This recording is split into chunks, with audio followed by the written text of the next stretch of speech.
A look at the economic impact of the recent tornado. And Newhall residents are finally settled in. Stay tuned. TrojanVision News starts now.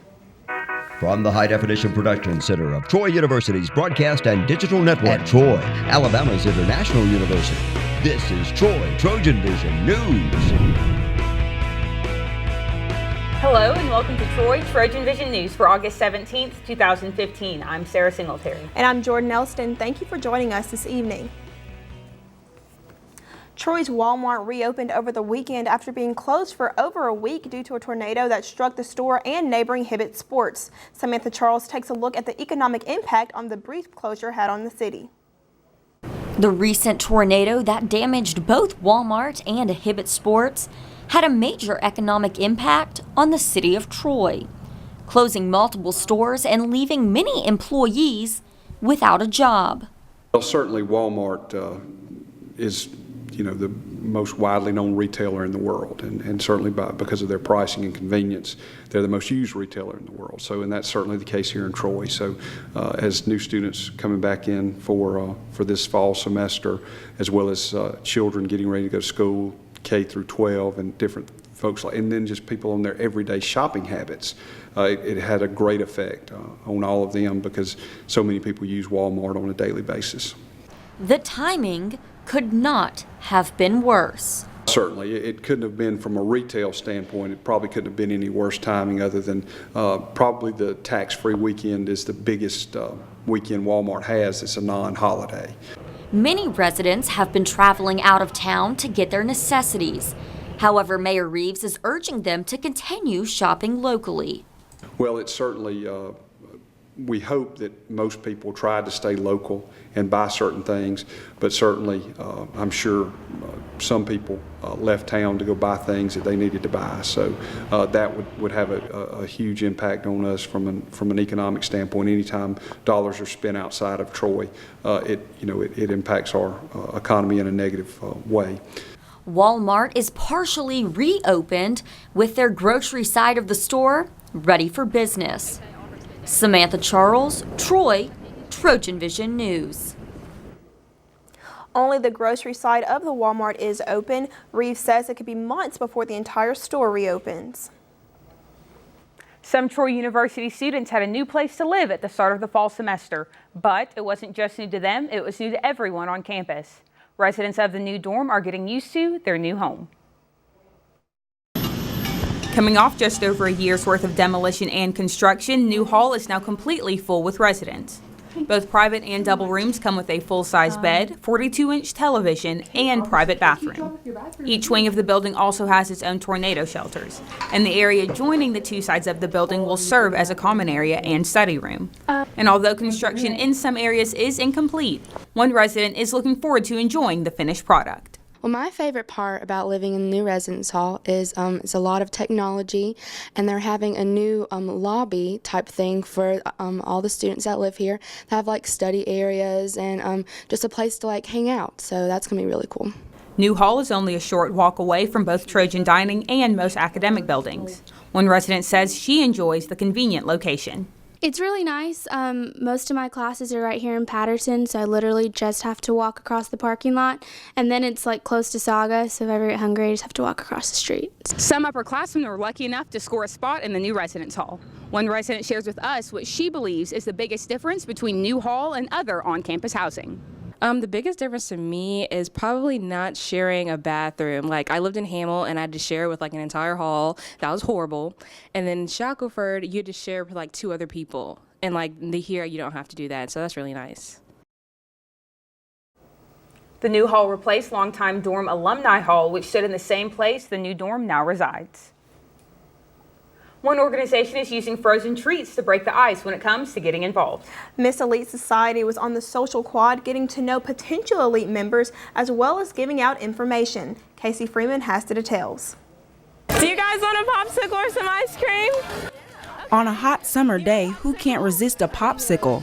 The ladies of Miss Elite Society provided the chilly treats while educating Troy students about the organization. We're having a popsicle social, basically almost like a meet and greet for new freshmen on campus that don't really know about Miss Elite Society or didn't get a chance to talk to us during Impact. But basically we're giving out popsicles or ice cream on the social quad. It's hot, so it keeps you cool, and we're also being able to tell them information about our great organization. But there's an end goal to giving away the popsicles. It will intrigue them and want to become a member and want to be involved on campus. And that's the goal we're trying to really get out to everyone, that you're a female, you can do a lot of things on campus, and that we're here to serve everyone. Woods has high hopes for bringing young women together through community service. This upcoming year, I really want to promote unity for a very diverse crowd.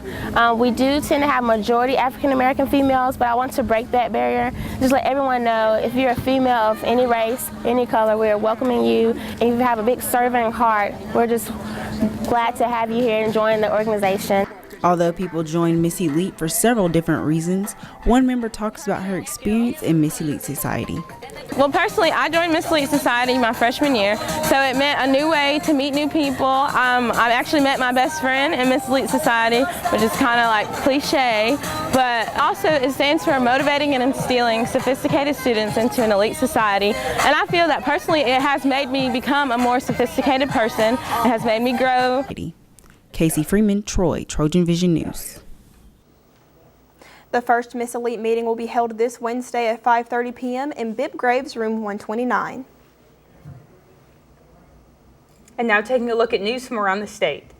United States Steel Corps says it is closing its Fairfield Works mill near Birmingham. The decision announced today affects about 1,100 workers at the roughly century-old plant.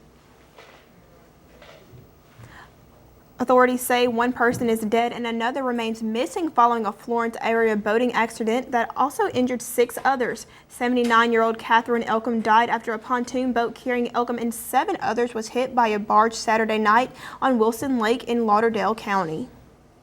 And Governor Robert Bentley is endorsing Ohio Governor John Kasich for the Republican presidential nomination. A Bentley spokeswoman says the Alabama governor likes Kasich because of his experience and compassion for people. Still to come on Troy TrojanVision News, the football team conducted its second scrimmage of the fall. Ryan Renfro will have the highlights coming up in sports. And the 2016 campaign is underway. More details on that after the break. Stay with us. The GOP frontrunner gets specific on immigration. I'm Craig Boswell at the White House. That's coming up. Why is my son having trouble in school? Finding lowest airfare to Istanbul. No, I'm tired of fighting with my son over his homework. Home, walk, restaurant. Need a review? No. He's smart, but his mind wanders. 7 wonders of the world. Why don't you understand me? I do. I was trying to show how Connor feels every day. Redirecting to understood.org. Join parents and experts at understood.org, a free online resource about learning and attention issues to help your child thrive. The warrior spirit. It's in there. Always has been. Now let it out and take the world by fire. Train well and learn what it means to be a Troy Trojan.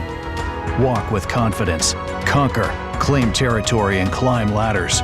Know that you have the power to stand alone, but the comfort of knowing that you'll never have to. Discover your inner warrior. Find it at troy.edu/spirit.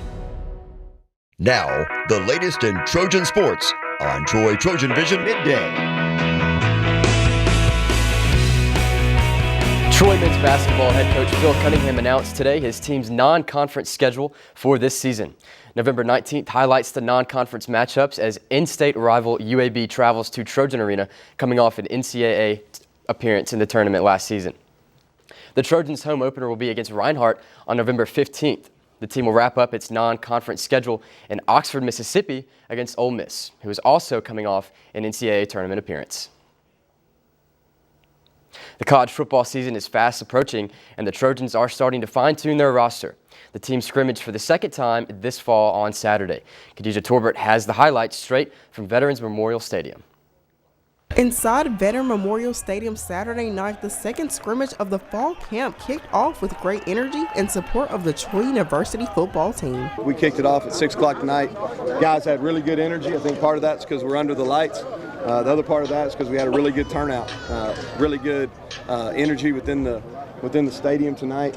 There's some good things and some bad, just like always when you're scrimmaging yourself. A 70-yard touchdown run from Jordan Chun were among those good things. I was pleased. I thought the offense got off to a better start. I thought we ran the ball. I was really excited about Jordan Chun. We were able to get him in the flow of the game.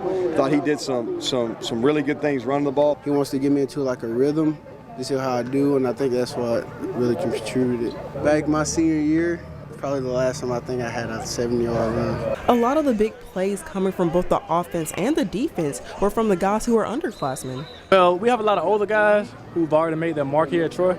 So as younger guys, this fall camp is really for us to show what we can do to improve ourselves. Like every time we step on the field, especially at scrimmage, it's trying to move up on the depth chart. Coach Neil Brown hopes to keep the quick, fast-paced, no-huddle plays in effect come this fall. Yeah, that's the plan. That's the plan. It's always based on the situation, of course, but we want to play fast. We want to play up-tempo. We want to keep the defense on the heels. I think it's preparing our defense. I think our defense gets aligned really quick right now because that's how we practice on an everyday basis. I don't think anybody on our schedule, our defense won't be able to get lined up to. Khadijah Torbert, Troy, TrojanVision Sports. Next up for the Trojans will be Fan Day and Appreciation Night this Saturday. The day will begin at 10 a.m. when the football team will conduct its third scrimmage of the fall camp. The Trojans open their season on September 5th against NC State. The soccer team won its final exhibition game this weekend against Murray State, scoring 3 goals in the second half to take home the win. Senior Jasmine Farnbauer gave the Trojans a 1-0 lead in the 50th minute and scored her second goal of the game in the 68th minute with a header off a free kick from Lena Hatfield. The Trojans wasted no time scoring one last final goal as sophomore Natalie Melillo scored in the 73rd minute off a free kick, giving the Trojans a 3-0 win.